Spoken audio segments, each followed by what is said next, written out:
દેશના પૂર્વ પ્રધાનમંત્રી ભારત રત્ન કવિ હૃદય એવા શ્રી અટલ બિહારી વાજપેયીજીની આજે જન્મજયંતિ છે. 100મી જન્મજયંતિના અવસરે સમગ્ર દેશની અંદર અલગ અલગ પ્રકારના કાર્યક્રમો થઈ રહ્યા છે. આજનો દિવસ સુશાસન દિવસ તરીકે પણ આપણે જોઈ રહ્યા છીએ, ઉજવી રહ્યા છીએ.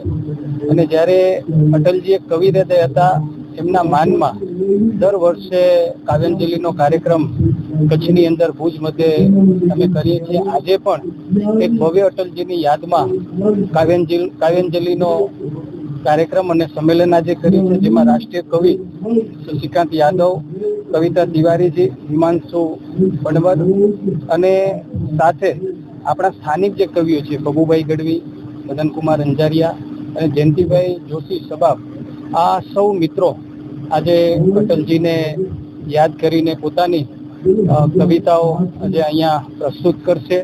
એક ભવ્ય કાર્યક્રમ, અલગ જ પ્રકારનો કાર્યક્રમ અમારી સંસ્થા અને ભારતીય જનતા પાર્ટીના માધ્યમથી સૌ જનતા માટે, સૌ લોકો માટે અહીંયા કર્યો છે. હું અટલજીને ખૂબ વંદન કરું છું, એમને યાદ કરું છું.